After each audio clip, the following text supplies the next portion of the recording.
Assalamualaikum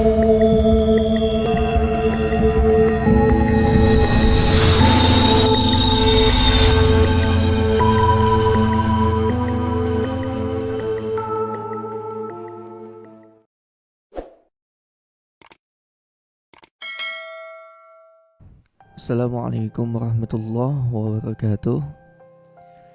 Jumpa lagi bareng Mimin di channel Bocah Indigo. Seperti biasanya, pada kesempatan kali ini Mimin akan melanjutkan cerita yang kemarin yang berjudul Jimat Mbah Penyelamat Tumbal Akhir Tahun. Cerita ini ditulis oleh Mbah Ngesot. Dan bagi kalian yang ingin langsung membaca cerita ini, bisa langsung kunjungi link yang sudah admin sisipkan di kolom deskripsi video ini. Namun sebelum kita lanjut ke inti ceritanya, alangkah lebih baiknya kita berdoa bersama-sama terlebih dahulu. Al-Fatihah. A'udzubillahi minasyaitonirrajim. Bismillah. Alhamdulillahirabbil alamin arrahmanirrahim maliki yaumiddin. Iyyaka na'budu wa iyyaka nasta'in ihdinas siratal mustaqim. Siratal ladzina an'amta 'alaihim ghairil maghdubi 'alaihim waladdallin. Amin. Semoga kita senantiasa berada dalam lindungan Allah Subhanahu wa taala. Amin ya rabbal alamin. Langsung saja untuk itu kita lanjut ke inti ceritanya. Saat dagangan habis, kami berdua tergeletak di lantai. Kami kelelahan. Tapi ini belum selesai. Seperti biasa, nanti akan ada rombongan anak muda yang makan di kios kami. Rasanya kami sudah tidak sanggup lagi melayani pelanggan. Tidak lama setelah pesuruh Bu Indri datang untuk membawakan masakan Padang, para pemuda itu akhirnya muncul dengan suara khas berisik mereka. Kami memaksakan diri untuk bangkit dan melayani mereka satu persatu. Setelah mereka selesai makan entah apa dan entah kenapa, aku penasaran dan ingin mengikutinya. Dari belakang pelan-pelan aku ikuti. Betapa terkejutnya aku saat aku menyaksikan sesuatu yang aneh pada diri mereka. Di koridor tempat lift, satu persatu tubuh mereka masuk dalam dinding mal, lalu menghilang begitu saja. Kamu sudah tahu kan? Dia mengagetkanku. Kamu kenapa bertahan di sini? Tanyaku. Butuh uang, Nun. Di sini gajinya gede. Belum lagi Bu Indri yang loyal suka ngasih uang, kata Tio. Dia menarik lenganku. Dia mengajakku untuk menutup kios. Pacarnya bibiku. Iya. Dia kuncinya. Karena terakhir kali aku melihat bibi itu bareng lelaki itu. Entah mereka mau pergi kemana, walau aku tidak tahu siapa nama pacar bibi. Tapi aku ingat betul wajahnya. Dia pasti tahu di mana Bi Risma sekarang. Atau jangan-jangan dia yang menculik bibiku. Aduh, pikiranku bercabang kemana-mana. Aku tidak mungkin berhenti kerja dan pulang kampung sebelum Bi Risma ditemukan. Aku sudah minta Tio agar Bu Indri cepat membantuku. Sayangnya sampai saat ini Bu Indri belum juga melakukan apapun. Untungnya Tio mau membantuku untuk melapor ke polisi. Di kantor polisi aku ditanya secara detail tentang bibiku, terutama pacarnya. Polisi janji akan melakukan pencarian. Namun sudah 2 hari berlalu tidak ada kabar sama sekali dari polisi. Aku lalu meminta bantuan Mbak Tania. Katanya dia tahu info tentang pacarnya Bibi. Kami lalu berangkat dari kontrakan dengan menggunakan angkot ke sebuah wilayah kumuh di Jakarta. Kata Mbak Tania, pacarnya tinggal di daerah sana. Aku sudah izin pada Bu Indri untuk tidak masuk kerja selama sehari. Jadi Tio akan dibantu salah satu pesuruh Bu Indri. Aku tidak akan pernah tenang saat bekerja kalau Bi Risma belum ditemukan. Kami masuk ke dalam sebuah gang kecil, melewati konveksi yang sedang beroperasi. Para pekerja itu terlihat sangat sibuk. Mereka terlihat bersemangat. Lagu dangdut terdengar keras di gedung konveksi. Mungkin biar karyawannya tidak jenuh. Mbak Tania terus membawaku masuk ke dalam gang itu. Anak-anak kecil berlarian, kucing kampung berkeliaran. Aku juga melihat banyak kontrakan kumuh yang tidak layak huni. Tak lama kemudian tercium bau comberan yang menusuk hidung. Kututup hidungku dengan kerah baju. Bau ya? Tanya Mbak Tania. Aku mengangguk. Ternyata penyebab bau itu adalah sungai kecil yang mengalir di gang itu. Airnya hitam, banyak sampah yang hanyut di sungai itu. Aku heran, kenapa orang-orang masih saja bodoh untuk membuang sampah ke sungai, membuatnya tercemar dan bau. Akhirnya kami tiba di sebuah kontrakan kumuh dan jelek. Kontrakan itu bahkan lebih jelek daripada punya Bibi. Dindingnya terbuat dari triplek yang sudah jelek. Pintunya dikunci. Tapi ada sendal Birisma dan sepatu lelaki itu. Pasti itu milik pacarnya Bibi. Aku memanggil-manggil namanya sambil menggedor-gedor pintu. Tapi tidak ada jawaban. Kita dobrak aja mbak. Ini pintunya dikunci dari dalam, kata aku. Oke. Kebetulan pintunya sudah rapuh jadi gampang sekali didobrak. Kami berteriak dengan apa yang kami lihat. Pacarnya Birisma tewas gantung diri. Tubuhnya kaku, matanya melotot, lehernya terjulur. Mendengar teriakan kami, warga berdatangan. Mereka berkerumun di depan kontrakan. Mereka semua bergidik ngeri melihat mayat yang tewas gantung diri. Tak lama berselang, polisi datang. Mayat lelaki itu diturunkan. Garis polisi dipasang mengelilingi kontrakan. Aku heran, kenapa dia gantung diri dan kemana bibiku. Saat itu bagiku semua semakin rumit. Aku dan Mbak Tania dibawa ke kantor polisi untuk dimintai keterangan. Aku juga melaporkan kembali bibiku yang sudah berhari-hari hilang. Setelah selesai kami langsung pulang. Tak henti aku menangisi bibi yang sudah hilang berhari-hari. Keesokan harinya sepulang kerja, aku mendapat petunjuk. Saat pengunjung mal sudah sepi, dia sudah pulang lebih dulu. Sedangkan aku menemukan jejak kaki seseorang. Ku ikuti jejak kaki itu mengarah ke sebuah kios kosong. Aku pernah mendengar cerita Tio, kalau kios itu tidak pernah laku karena membawa sial bagi penyewanya. Dahiku bergerut. Dalam kios itu ada Birisma yang tersenyum sambil melambaikan tangan ke arahku. Inun, Inun, sini Inun. Bibi, aku semakin mendekat. Hei kamu! Seseorang membentakku dari kejauhan. Dia adalah satpam mal, langkahnya terburu-buru, mendekat ke arahku. Ngapain masih di sini? Pak, udah berhari-hari bibiku hilang pak. Tadi aku lihat dia di dalam sini. Aku menunjuk kios kosong yang jelas tidak ada siapapun di sana. Jangan deket-deket sama kios itu. Sana pulang. Udah malam. Emang kenapa pak sama kiosnya? Pak Satpam melirik kios kosong itu. Ada plang nomor 12 di atas kios. Ceritanya panjang. Kamu mending pulang aja deh, kata Pak Satpam, terkesan mengusir. Aku mengangguk dan beranjak pergi. Pikiranku masih berkecamuk. Bibi di mana? Siapa yang melakukan semua ini pada Bibi? Sambil melamun, tidak terasa aku sudah sampai di depan lift. Mal benar-benar sudah sepi.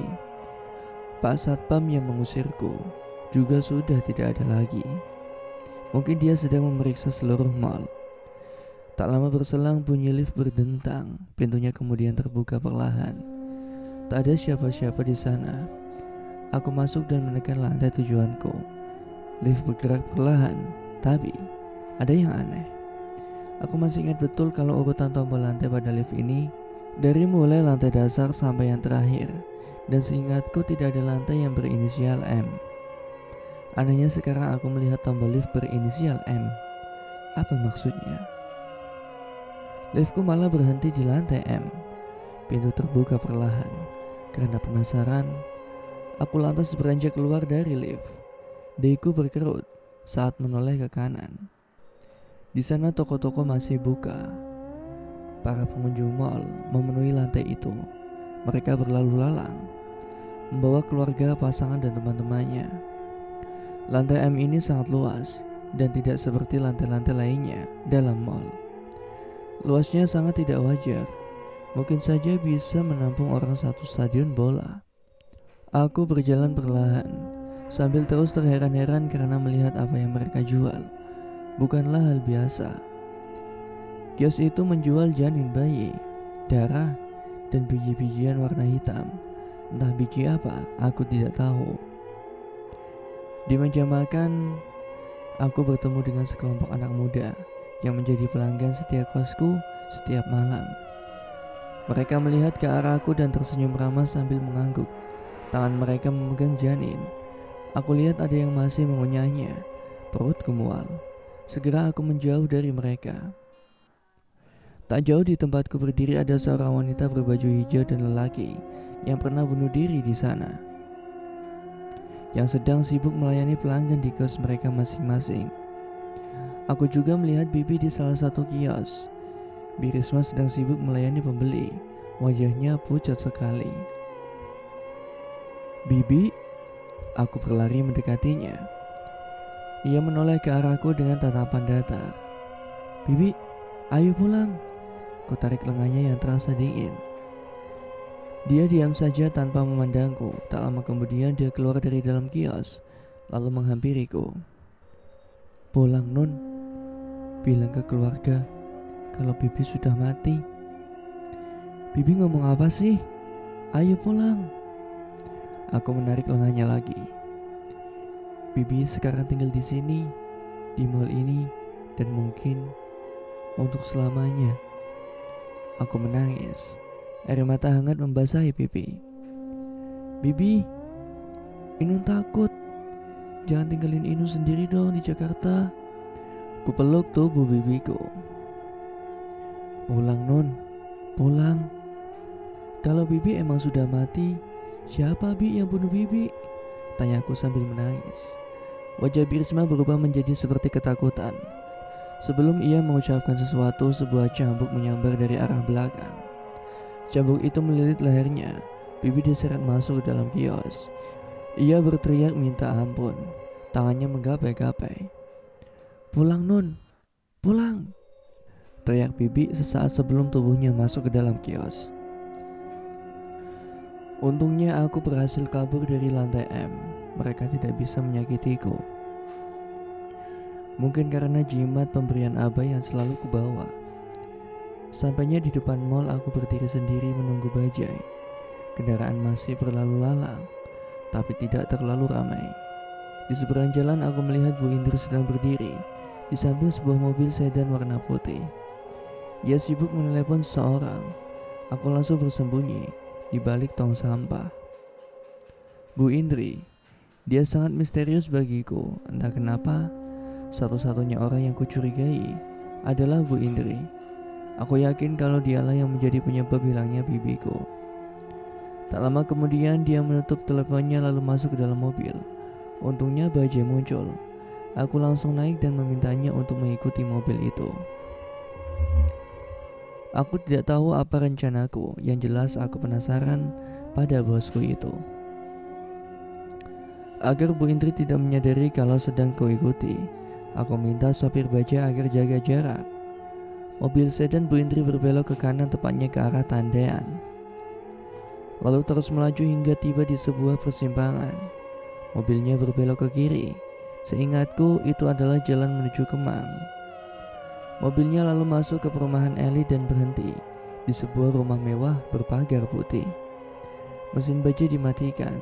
Seorang satpam membukakan gerbang. Mobil Bu Indri tidak masuk ke dalam rumah itu. Kepala yang nongol dari jendela mobil. Ia seperti sedang meminta sesuatu pada satpam. Aku tidak dapat mendengarnya. Yang jelas satpam itu menyerahkan sebuah karung pada Bu Indri. Ia memasukkan karung itu ke dalam mobil, lalu melaju kembali. Aku menyuruh sopir Bajai untuk mengikutinya sebelum kehilangan jejak. Aku tiba di sebuah gudang. Kalau dilihat dari gudang itu seperti sudah lama terbengkalai. Mobil Bu Indri berhenti di depan gudang itu. Sementara aku turun dari Bajai dan membayar ongkosnya. Setelah kulihat Bu Indri masuk ke dalam gudang itu, Aku lalu mengendap-endap mendekati gudang. Ku cari celah tembok yang berlubang. Dari lubang kecil itu aku mengintip apa yang dilakukan oleh Bu Indri dan dua orang lelaki berpenampilan seperti preman. Mungkin itu pesuruh Bu Indri. Aku tidak bisa mendengar dengan jelas percakapan mereka. Ada seseorang yang diikat di atas kursi. Itu lelaki tua. Siapa dia? Wajah lelaki itu sangat ketakutan. Setelah berbicara dengan ekspresi terkesan mengancam, Bu Indri mengeluarkan sebuah parang dari dalam karung. Ia menusukkan parang itu berkali-kali ke dada lelaki itu. Darah muncrat, lelaki itu sekarat. Aku ngeri melihatnya. Ku tutup mulutku dengan telapak tangan. Sebelum Bu Indri memergokiku, aku lari menjauh dari gudang itu. Keesokan paginya aku mencoba untuk bersikap biasa saja. Untuk saat ini aku tidak berani membocorkan tentang apa yang aku lihat semalam. Bu Indri yang biasanya terlihat ramah, semalam menjadi mengerikan. Tanpa ampun dia membunuh lelaki tua dengan sangat sadis. Aku tak tahu apa duduk perkaranya. Tapi setelah menyaksikan kejadian itu, aku yakin bibiku juga dibunuh oleh Bu Indri. Dia datang lebih dulu. Aku agak kesiangan. Ia sudah membuka kios dan mengepel lantainya. Dahiku berkerut. Ada buket bunga mawar di atas kasir. Tumben sekali ada bunga di kiosku. Ini bunga siapa? Oh itu, tadi ada yang ngirim bunga itu buat kamu Nun. Siapa? Tanyaku heran. Aku gak kenal, lupa nanya namanya. Siapa yang kirim bunga ini? Perasaan di Jakarta aku belum kenal sama banyak orang, kata aku. Ya siapa tahu ada yang ngefans sama kamu, kata Tio sambil terus sibuk ngepel lantai. Oh iya Nun, nanti ada karyawan baru. Hah? Terus bibiku gimana? Bu Indri kok gak mau bantu cari sih? Kata Bu Indri, dia udah lapor polisi dan sekarang masih tahap pencarian Nun. Aku kesal sambil menggelengkan kepala. Kumasukkan bunga itu ke dalam loker lalu mengambil kain untuk membersihkan meja pelanggan. Tak sengaja dari kejauhan, kulihat wanita berbaju hijau. Itu Naila. Dia tersenyum ke arahku saat bangun. Orang-orang seisi mal itu melihat ke arahku. Mereka sangat menakutkan. Naila masih berdiri di sana. Kenapa dia terus mengikutiku? Aku tahu kalau dia itu bukan manusia, melainkan hantu yang bergentayangan di mal ini. Aku berhenti mengelap meja, lalu berjalan masuk ke dalam kios. Tiba-tiba dia berdiri di hadapanku. Ia tersenyum. Aneh sekali. Kamu kenapa? Tanyaku heran. Nun, aku mau jujur. Dahiku mengerut. Jujur apa maksudnya? Tentang bunga tadi?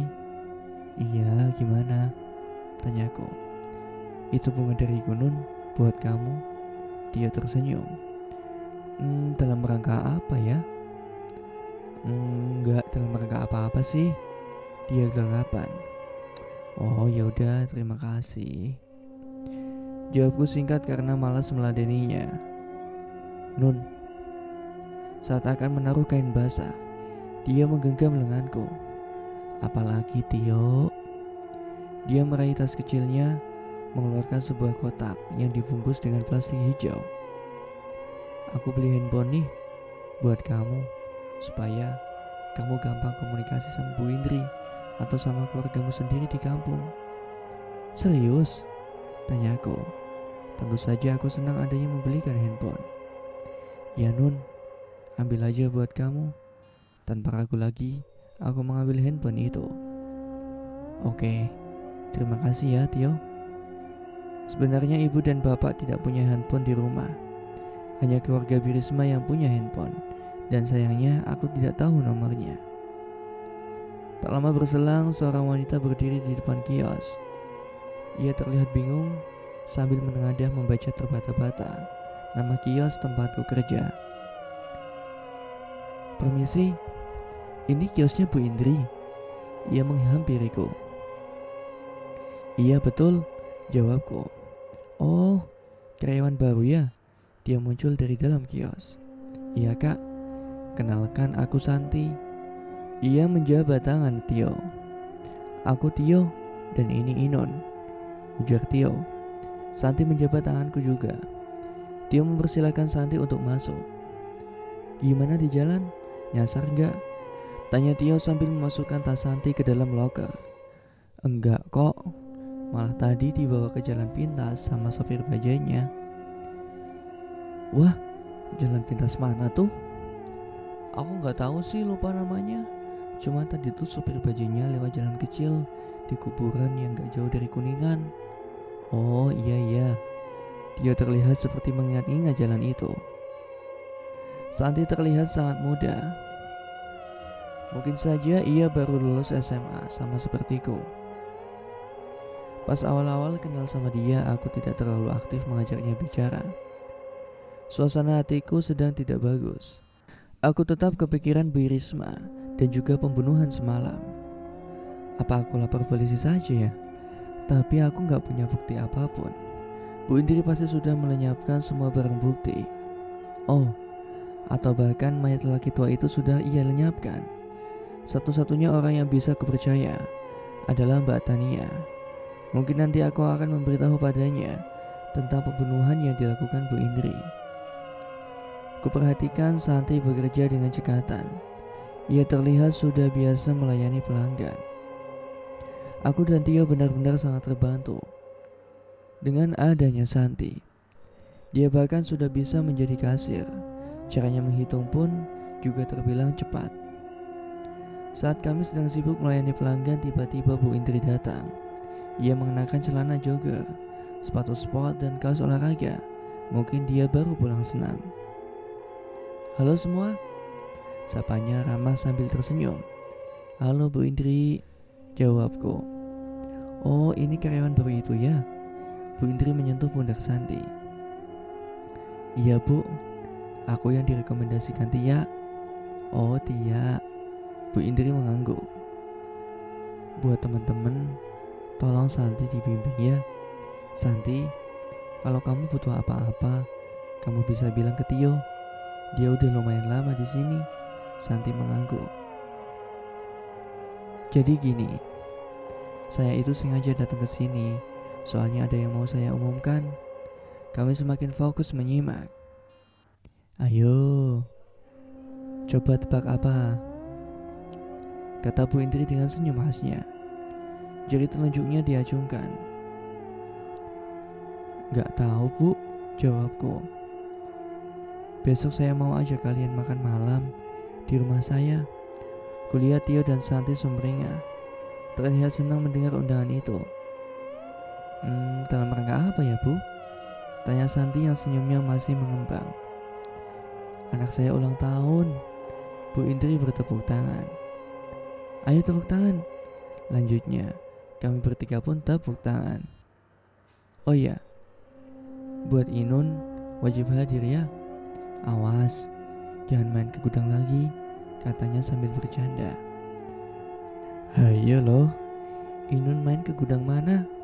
Tanya Tio. Enggak, saya cuma bercanda kok Tio.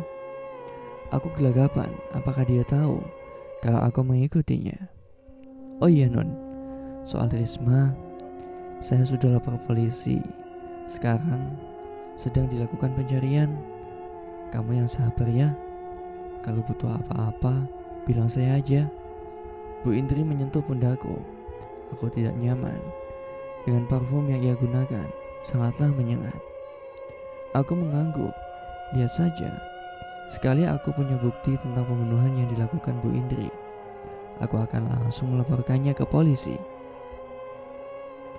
Sepulang kerja aku berniat untuk mendatangi Mbak Tania. Tapi saat hendak mengetuk pintunya, ku dengar suara arangan yang membuatku ngilu. Mungkin dia sedang melayani pelanggannya. Aku mengurungkan niat dan masuk ke dalam kontrakan. Ku ambil handphone pemberian Tio dari dalam tas. Ternyata kartunya sudah terpasang pun dengan pulsanya. Tio sudah mengisinya sebesar 50.000. Baik sekali orang itu. Saat kuletakkan kembali handphone itu, tiba-tiba terdengar suara notifikasi SMS. "Hai Inun, udah tidur belum?" Itu pasti Tio. "Belum," jawabku singkat. "Jangan begadang ya Nun, nanti sakit." Aku tidak membalasnya lagi. Ku coba memejamkan mata, walau suara Mbak Tania masih terdengar, sangat mengganggu dan menjijikan. Ku coba membalikan badan, dan entah dari mana datangnya, Naila tiba-tiba ada di sampingku. Dia tersenyum dengan matanya yang melotot. Aku terkejut, lalu berteriak sekencang mungkin. Mbak Tania dan lelaki berbadan kempal itu pun keluar dari kontrakan. Ia hanya mengenakan selimut, sedangkan lelakinya hanya mengenakan celana kolor. Mereka sangat kaget mendengar teriakanku. Aku keluar dari dalam kontrakan dan segera memeluk Mbak Tania. "Ada apa Nun?" Mbak Tania panik. "Ada setan Mbak." Aku masih memeluknya. "Setan? Di mana?" "Itu Mbak." Aku menunjuk ke dalam kontrakan. "Gak ada kok." "Kamu mimpi lagi ya?" Perlahan kubuka mata dan benar saja tidak ada apa-apa di sana. "Kamu tenang ya, ada Mbak di sini." "Iya, kayaknya kamu mimpi deh. Orang gak ada apa-apa kok," tambah lelaki yang menjadi pelanggan Mbak Tania. Saat aku masuk kembali ke dalam kontrakan, bunga pemberian Tio tercecer kemana-mana. Handphoneku juga pecah, tergeletak di lantai, seperti ada yang membantingnya. Aku sempat berpikir pasti Naila yang melakukannya. Tapi kenapa dia marah dengan pemberian Tio? Ini pasti ada hubungannya dengan Tio. Nanti akan kutanyakan padanya. Sepulang kerja, aku, Tio, dan Santi berkunjung ke rumah Bu Indri. Rumahnya besar dan mewah. Ada mobil sedan warna putih terparkir di depan rumahnya. Kami disambut baik oleh Bu Indri dengan ramah. Bu Indri lalu mempersilahkan kami masuk. Tak ada dekorasi perayaan ulang tahun di dalam rumahnya. Kami duduk di sofa, sementara Bu Indri masuk ke dapur untuk mengambil kue ulang tahun. Kami melihat sekeliling ruangan Bu Indri. Ada beberapa lukisan klasik terpajang di rumah itu. Juga guci-guci hias yang pasti harganya sangat mahal. Tak lama kemudian Bu Indri datang dengan membawa kue ulang tahun. "Sebentar ya, anak saya masih di kamar," kata Bu Indri. "Iya Bu," jawab kami kompak. Nah, itu dia. Dari dalam kamar seorang lelaki tua menuntun anak perempuan yang matanya ditutup dengan kain. Kukira lelaki tua itu adalah ayahnya, sementara anak kecil itu dari perawakannya aku taksir berumur 7 tahunan. Ketika penutup matanya dibuka, ia terlihat sangat gembira. Pesta sederhana itu berlangsung dengan baik. Kami memakan kue ulang tahun bersama-sama. Setelah itu, Bu Indri juga menyuguhkan nasi kuning lengkap dengan lauk pauk. Setelah kenyang, lalu kami pamit pulang. Aku pulang naik bajai seperti biasa. Awalnya Tia mengantarku, tapi aku menolaknya. Anehnya aku merasa ada yang mengikuti bajai yang kutumpangi dari belakang selama di perjalanan. Kusuruh sopir yang membawaku untuk memacu bajai lebih cepat. Perasaanku mulai gelisah. Tepat di gang sepi, 2 mobil sedan hitam menghalangi bajai yang kutumpangi. Mereka turun dari dalam mobil. Ada 4 orang yang semuanya berbadan kekar. Mereka kemudian memukuli sopir bajai itu yang sempat melawan. Wajah sopir bonyok, bahkan sampai tak sadarkan diri. Aku berteriak minta tolong, tapi tidak ada yang mendengarnya. Tubuhku ditarik paksa. Aku dibawa masuk ke dalam mobil mereka. Mulutku dilakban. Kedua lenganku diikat kuat, pun dengan kakiku. Aku sama sekali tidak bisa berkutik. Mobil yang mereka kendarai melaju dengan cepat di gang perumahan yang sepi. Hingga sampailah aku dibawa masuk ke sebuah gudang. Gudang itu adalah tempat Bu Indri membunuh lelaki tua. Tubuhku digotong. Di sana ada Bu Indri sedang duduk sambil merokok di atas kursi kayu. Kulihat sekeliling. Di gudang besi tua itu banyak tumpukan besi tua di sana sini. Lantainya tanah dan berdebu. Lampunya terang benderang. Aku didudukkan di atas kursi kayu, lalu diikat dengan sekuat tenaga. "Inun, kata Bu Indri sambil merokok santai. Aku berontak. Tubuhku berguncang, tapi ikatan itu sangat kuat. Bu Indri menggerakkan jarinya, memberi isyarat pada anak buahnya. Mereka langsung bergerak ke pojok gudang lalu muncul kembali dengan membawa kantong mayat. Salah satu dari mereka menyerahkan masker pada Bu Indri. Segera wanita itu memakainya. Begitupun dengan para lelaki itu. Kantong mayat dibuka. Kulihat mayat perempuan yang mulai membusuk di dalam kantong itu.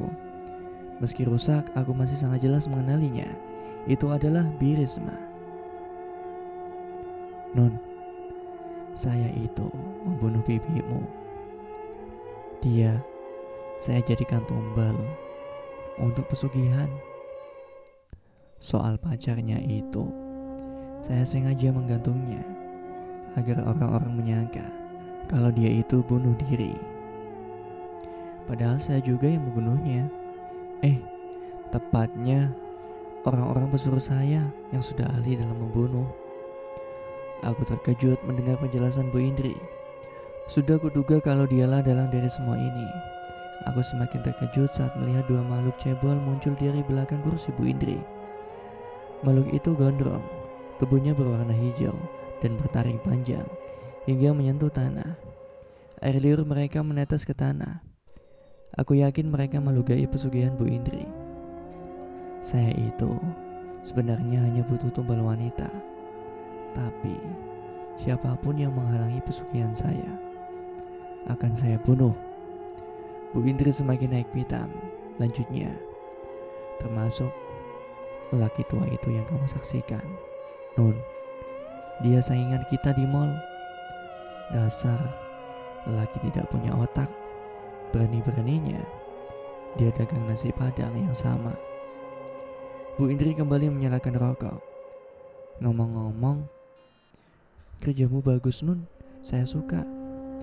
Bu Indri berdiri, ia mengambil sebuah pisau dari seorang lelaki anak buahnya. Dadaku naik turun, keringat mengucur di dahi. Tubuhku berguncang mencoba untuk melepaskan ikatan. Tak ada harapan sama sekali untuk kabur. Aku pasrah kalau memang harus mati saat itu. Ku pejamkan mata. Dalam hatiku berucap, Abah. Air mata menetes hangat di pipiku. Pisau itu ditusukkan tepat di perutku bertubi-tubi. Aku tidak tahu apa yang terjadi setelah itu. Tubuhku mati rasa dan aku tak sadarkan diri. Di rumah sakit Tio memanggilku. Perlahan kubuka mata sangat silau. Semakin lama semakin jelas kulihat Tio, Santi dan seorang lelaki parubaya. Aku tak mengenal lelaki itu. Syukurlah kamu udah sadar Non. Dia tersenyum. Aku membuka mata. Aku tidak tahu kenapa aku bisa selamat dari pembunuhan malam itu. Bapak ini Nun, bapak ini yang nyelamatin kamu, kata Tio. Ya betul, Kak Inun, tambah Santi. Terima kasih Pak, kataku parau. Sama-sama Neng, panggil saja saya Pak Kardi. Saya ini pedagang nasi goreng Neng. Gak sengaja pas saya lewat gudang itu ada orang yang menggotong cewek. Jadinya buru-buru saya lapor polisi. Saya nyari-nyari polisi yang biasa bertugas di lampu merah. Mereka langsung membawa rombongan ke gudang itu untuk menyergap. Untungnya Neng masih bisa diselamatkan, jelasnya. Aku sangat bersyukur masih bisa selamat dari pembunuhan itu. Sekarang Bu Indri dan anak buahnya itu sudah ada di penjara Nun. Jangan khawatir, kita bisa nyari kerjaan lain, ujar Tio. Aku mau pulang saja, ucapku.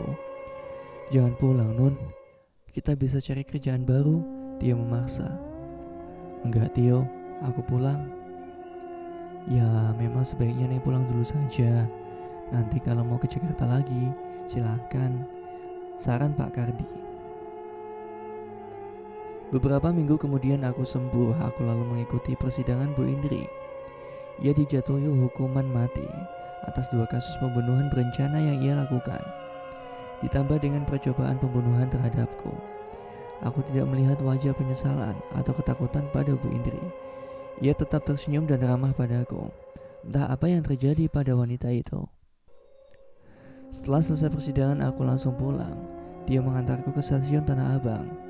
Ia juga memberiku ongkos pulang. Ada hal yang masih ingin kutanyakan padanya tentang Naila. Siapa dia? Kamu tahu nggak siapa Naila? Tanyaku. Kami berdiri menunggu kereta datang. Naila? Oh, dia itu mantanku, Nun.